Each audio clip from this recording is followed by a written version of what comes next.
I also ask myself sometimes, I'm like, would Bernie Sanders have actually won the presidency? Is this the right person for the... Because Trump's numbers are insane. We've had 2 women prime ministers. You've had none. Look at our cabinet full of Indians and black people and stuff. And like, look how progressive we all are. So that's the UK politics. Like, I'd like to ask you one last question if I'm able to. Yeah, sure. So you brought up Boris. I'm curious. What do you think the future is for Boris? Do you think that he's going to stay in office a long time? Do you think he's going to be able to keep the power, or like what do you think is going to happen?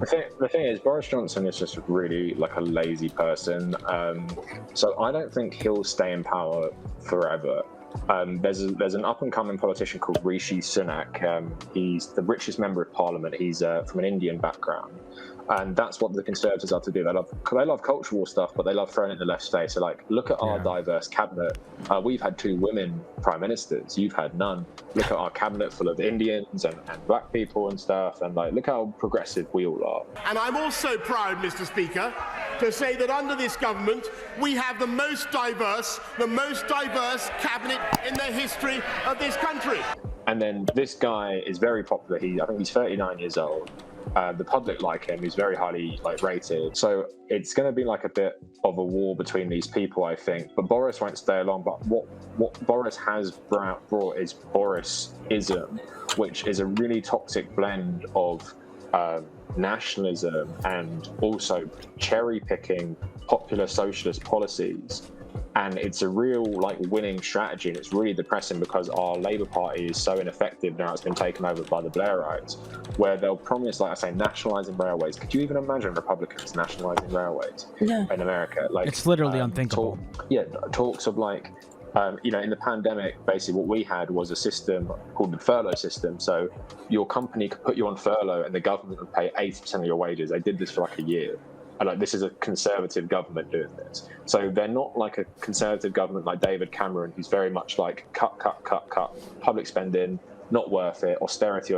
They're like, no, we are going to spend big where we want to make a big show of things. And they may help people, but at the same time, loot the country, deals for our mates, privatise the NHS. So it's a very sinister mix because they're not only winning, they have the backing of the press and the media, but they're very effective at their policies in the sense that there is literally no reason to vote for the Labour Party in its current iteration apart from as an anti-Boris vote. But unlike Trump, Boris isn't as polarising, and people actually like him, and people will just vote for him. Basically, Keir Starmer, who's the Labour Party leader, he's trying to do Joe Biden, but no one knows who he is. No one gives a shit. Where people like Joe Biden. Trump was so crazy. He was so polarizing. And Biden was known to people. And he's associated with Obama, so that gets you goodwill from African Americans. Then he's also this white moderate racist who gives you appeal to white people who may vote Republican.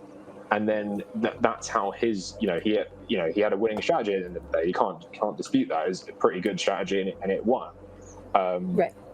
And I also ask myself sometimes, I'm like, would Bernie Sanders have actually won the presidency? I'm thinking was this, not that it was the right to be a centrist, but was this the right person for because Trump's numbers are insane. Is it 70 million to 75? Was that the final tally? Something around there, I think. Yeah, so Trump was one of the most voted candidates. Significantly more than Obama. Yeah, he got more votes than Obama did. So that's just insane. But so you never really know. Would have Bernie worked as this anti-Trump strategy? Who knows? I like to think he would have because he's promising big things. But who really knows at the end of the day? Also, there's whether or not he would have been able to win. There are some internal forces in America that would have. Well, that's what happened in the UK in 20. Yeah, they would have thrown it down. Yeah. If they sensed that Bernie was going to win, they would have thrown the race on the down ballots. Yeah, Elizabeth Warren would have been Bernie also pretended to be Native American or something, That's They would have made sure that he couldn't get a majority. Well, so imagine, just for the UK politics, imagine Joe Biden leads a party, but no one knows who he is, and most people fucking hate him. and then Donald Trump, who actually does some good things for people and isn't as insane and pretends like he's not racist, And that's basically what you got in the UK, and they already have an insane majority. They just won another seat the other day. They have another like by-election coming up. So I want to get the fuck out of here, like before they completely take over. But because of Scotland going like independent, or at least going to the SNP, Labour used to win the most seats in Scotland. That's just gone. So like they're fucked basically. So yeah, it's like the difference, I guess, in at least you have a couple years of Biden. Let's hope he wins the next election, only because I don't like him or like whoever is the next one. But the next Republican is going to be a total monster. It's going to be like Trump. Yeah, it's going to be like Trump on steroids, but like way more sinister. Like I'm really like scared of the next Republican president. Trust me, yeah, I know. Yeah, we are too. so that's the UK politics. Like we're basically, but it's because the Tories are playing a game which is like very populist and not fake populist. It's not just Trump saying the right things. It's actually saying the delivering right things some things and actually doing some of them, so you can just point to them, even though they might. Like when I say nationalising the rails, I'm not talking about like real like socialist style, but it is being brought under government control. Like it is I hope it's a positive, because privatised rails.